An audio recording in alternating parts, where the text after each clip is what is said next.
यमुनानगर के पुराना हमीदा का रहने वाला एक ऐसा शख्स जिसके ऊपर बार बार खतरे का साया मंडरा रहा है, बल्कि इस शख्स के ऊपर नहीं बल्कि इसके पूरे परिवार वालों के ऊपर।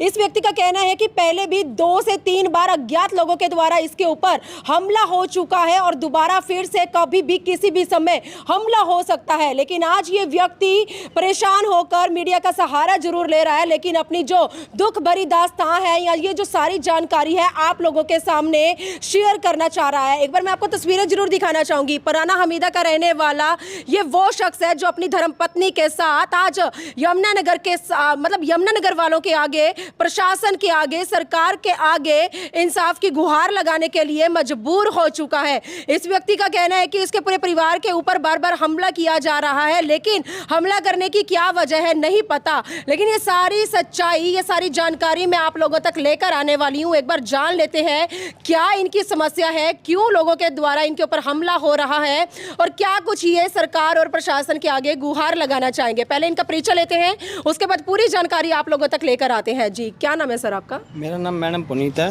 पुनीत मैं क्या? पुराना हमीदा एक मकान नंबर 143 का रहने वाला हूँ जी। मैडम, कुछ साल पहले कावल सिंह से मेरा कोई लेन देन था 10,000 रुपये का। उसके मैटर में मैंने उनको कोरोना काल में 29/5/2020 को 1 लाख रुपए की रकम अदा की थी।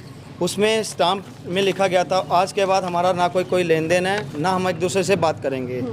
वाकया मैडम 2023 का है। गणपति विसर्जन करके अगले दिन ये मेरे घर पे कावल, गिन्नी सरदार और सच्चू मेरे घर बढ़ गए जी। मेरी वाइफ से, मेरी मम्मी से, मेरी गुड़िया से मुझ पे जानलेवा हमला किया जी। उसके अलावा प्रशासन ने भी हमारा साथ दिया, इन पे कार्रवाई भी की है जी, बहुत अच्छी कार्रवाई की है।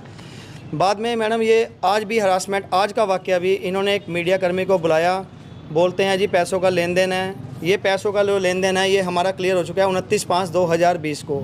उस टाइम के बाद हमारा कोई ना लेन देन हुआ ना कुछ हुआ। फिर भी 30 दिसंबर दिनांक 30 दिसंबर 12 को 2023 में जी कावल सिंह के भाई ने, सचिनदीप ने मेरा सिर फाड़ दिया जी खानचंद चौक पे। ठीक है भाई, केस वापस ले, नहीं तो आपकी फैमिली को जान से मार देंगे। मैडम, मैं अपनी फैमिली के साथ यहाँ अकेले रहता हूँ ओल्ड हमीदा में। मेरी बाकी फादर मदर हुड्डा में रहते हैं। मुझे इनसे जान माल का खतरा भी है। ये बदमाश है मैडम। हमीदे में अगर 15,000 वोट हैं तो 14,000 बंदे इस परिवार के खिलाफ हैं। कम से कम 200 मुकदमे कावल सिंह के नाम चल रहे हैं। और मैडम ये स्मैक भी पीता है जी, नशे भी करता है, इसका भाई भी। ये मेरी वाइफ है, मेरी वाइफ से भी बदतमीजी की थी, जिसका प्रशासन ने अति उत्तर बढ़िया दिया, तो कार्रवाई भी की है। कौन ये लोग है, कौन कहाँ के रहने वाले? मैडम ये डबल गुरुद्वारा के पास रहते हैं। ये कावल सिंह, सचिनदीप सिंह, दोनों भाई हैं जी, सगे भाई हैं और बदमाश भी रह चुके हैं। इसका पूरे हमीदे वासी को पता है जी, ये बदमाश भी रह चुके हैं। ये हर किसी से पैसा खोजते हैं नशे में, हर किसी को जान से मारने की धमकी देते हैं। हमारा हमीदा इनसे बहुत ज़्यादा परेशान है। अगर कार्रवाई की जाए, प्रशासन पूछे, तो हमारा हमीदा बहुत ज़्यादा परेशान है इनसे। आप पैसों के लेन देन की बात कर रहे हैं, तो आपने पैसे दिए थे या लिए? मैडम, मैंने 10,000 रुपये लिया था, जिसके वक्त मैं 1 लाख रुपया दे चुका हूँ इनको 29/5/2020 को। नीचे लिखा भी है हमारा कोई भविष्य में ना कोई लेन देन है, ना कोई रहेगा, ना कावल के भी साइन है, सचिनदीप के भी साइन है। अब ये बोल रहे हैं हमने पैसे लेने हैं, तब इसके घर में गए थे। मैडम, कोई पैसों का लेन देन तो खत्म हो चुका है। 3 साल बाद इनको याद आई है, मेरे घर में घुसे हैं 3 साल बाद। 29/10/2023 में ये मेरे घर में घुसे थे, जिनके ऊपर 452 लगी, 506 लगी, 34 लगी, 323 लगी कावल के ऊपर और गिन्नी सरदार के ऊपर। बार बार हमला हो रहा है बार बार मैडम। मेरे सुनिए, दोबारा से क्या लगता है, दोबारा से हमला हो सकता है? मैडम, मेरा पीछा किया गया 5/4/2024 को, दिनांक अप्रैल का महीना चल रहा है। इसमें भी कावल सिंह ने मेरा पीछा किया, रमेश आइसक्रीम वाले तक 20 मिनट मेरी कार के पीछे खड़ा रहा है। उसके वाक्य में मैंने कंप्लेन दी है जी, सिटी थाने में कंप्लेन दी हुई है, उस पर भी कार्रवाई चल रही है। जिस कावल शख्स की आप बात कर रहे हैं वो अकेला ही पीछा करता है? मैडम, उसका भाई भी, गिन्नी सरदार भी, उसके साथी 3-4 अन्य और उसका ग्रुप है मैडम। ये नशेड़ी हैं, इनका ग्रुप है मैडम यहाँ पे। चलिए, एक बार धर्म पत्नी है हमारे साथ। मैम, क्या नाम है आपका? शर्मिष्ठा।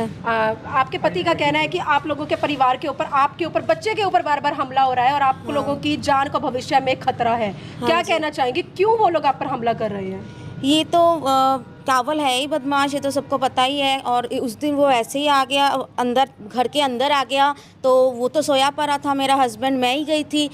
उस दिन मैं गेट खोल के रखी थी एक्चुअली, तो मतलब कुंडा लगाना भूल गई, तो वो एकदम से अंदर आ गए। तो जैसे मैं पूछता, वो नशे के हालत में बिल्कुल मतलब इतना ड्रंक था वो, मतलब पूरा बहुत ज़्यादा नशे में था। फिर मुझे देख के उसको पता भी नहीं, तो धक्का मार दिया मुझे ऐसे करके कि मुझको बुलाओ, ये वो। मेरी गुड़िया बाहर आ गई, उनको कोई होश ही नहीं, जैसे कुछ करने ही आए थे, जैसे कि कुछ करने ही वाले थे हमारे साथ। तो फिर उतने में पुनीत आ गया, फिर हम बाहर गए, बहुत मारपीट हुई, बहुत कुछ हुआ। फिर उसके बाद भी वो बार बार ही करने की कोशिश, कोई ना कोई हमें कहता ही है कि तुम्हारे घर के गली के बाहर देखा कावल को, ये तो डर तो लगता ही है। वो होता भी नहीं घर पे इतना ज़्यादा, मैं और मेरी गुड़िया होते हैं, तो बहुत ज़्यादा टेंशन वाली बात हो चुकी है। फिर अभी पता चल लगा कि हमारे घर के बगल वाले घर पे भी वो रात को आके बहुत ज़्यादा मारपीट करे हैं, एकदम गली के पीछे वाले गली में, वहाँ पे भी सबको, बहुत फैमिली वालों को, औरतों को, सबको बहुत चोट पहुँचाई है। पुलिस को जो शिकायत दी गई है अब तक आप लोगों की ओर से, उसमें पुलिस की ओर से जो कार्रवाई चल रही है, क्या आप संतुष्ट हैं पुलिस की कार्रवाई से? उतना तो मुझे अभी पता नहीं क्या चल रहा है, क्योंकि मुझे आप हस्बैंड अभी से तक के लिए पूछना है। संतुष्ट है पुलिस जो काम कर रही है उसको लेकर? पर मुझे ये समझ नहीं आ रहा वो अभी तक जेल क्यों नहीं गया, वो अभी तक क्यों घूम रहा है। अगर ऐसा उसके ऊपर इतने केस चल रहे हैं, हमने इतने, मैं खुद चौंकी पे गई थी, मैंने इतना कुछ कहा, मेरी 8 साल की गुड़िया है, हम दोनों पे ऐसा ऐसा उसने किया है, उसके बाद भी वो खुलेआम घूम रहा है। मुझे ये बात सच में समझ नहीं आ रही कि वो क्यों नहीं, उस पर कुछ ऐसा हो रहा है कि वो जेल की मतलब सलाखों के पीछे क्यों नहीं है, उसके बाद भी कोई डर भी नहीं है। मुझे ये समझ नहीं आ रहा, कोई डर नहीं है। उसका भाई फिर चौक पे इसका सिर फोड़ दिया, समझ ही नहीं आ रहा क्या कर रहे हैं वो। अगर उनको कोई कुछ ना कुछ, अगर अगर उन पर कुछ कार्रवाई अच्छे से चले, फिर तो वो हिम्मत नहीं करेंगे ना आगे ऐसा करने के। कितने लोग परेशान है हमीदा के अंदर इन लोगों से, जिनका आप नाम ले बहुत रहे लोग हैं, बहुत लोग हैं। क्या नाम क्या है इनके, दोबारा से बताओगे एक बार? कावल और हाँ। कावल, सच्चू, गिन्नी, ये 3 है, अभी ये 3 ही है। सर आपका क्या नाम है? मैडम मेरा नाम पुनीत है। पुनीत, अब क्या कार्रवाई की मांग मैडम चाहते हम हैं? हरासमेंट के शिकार हो चुके हैं, इतना परेशान हो चुके हैं इस परिवार से, हम अपना मकान बेचना लगा दिया मैडम हमने इनके चक्कर में। सस्ता अभी के, महंगा अभी के, हमने मकान ही बेचना लगा दिया। फोर्स सेल का बोर्ड लगा दिया हमने अपने, हमारे माँ बाप हुड्डा में रहते हैं, मैं अकेला रहता हूँ अपनी गुड़िया के साथ, हमने अपना मकान ही बेचना लगा दिया इनके ऊपर।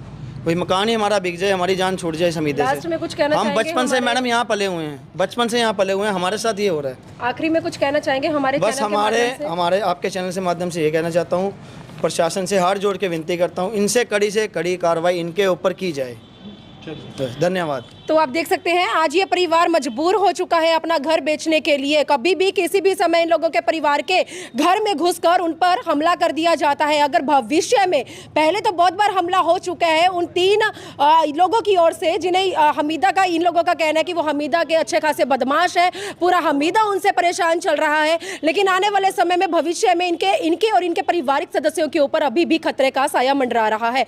कभी भी किसी भी समय इनके परिवार वालों के ऊपर हमला हो सकता है। पुलिस को जो दरखास्त दी गई है उसमें पुलिस की ओर से जो कार्यवाही चल रही है, परिवार वाले कार्यवाही से संतुष्ट तो है, लेकिन उनका कहना है कि इस तरह के बदमाश जिससे पूरा हमीदा परेशान है, क्यों अभी तक वो खुले आसमान के नीचे खुली हवा में सांस ले रहे हैं, क्यों वो अभी तक सलाखों के पीछे नहीं पहुंचे।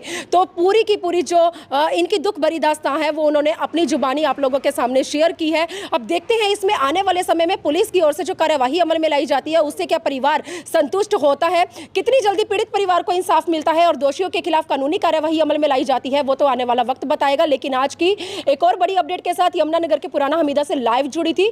तो प्लीज दोस्तों, मेरी आप लोगों से अपील है इस खबर को शेयर करें, क्योंकि एक आज अच्छा खासा हमीदा का रहने वाला परिवार अपना घर बार छोड़ने पर मजबूर हो रहा है। तो प्लीज मेरी इस खबर को देखने वाले इसको ज्यादा से ज्यादा शेयर जरूर करें ताकि पीड़ित परिवार को इंसाफ मिल सके। वीडियो जर्नलिस्ट मनप्रीत के साथ यमुनानगर के पुराना हमीदा से मनदीप कौर की रिपोर्ट।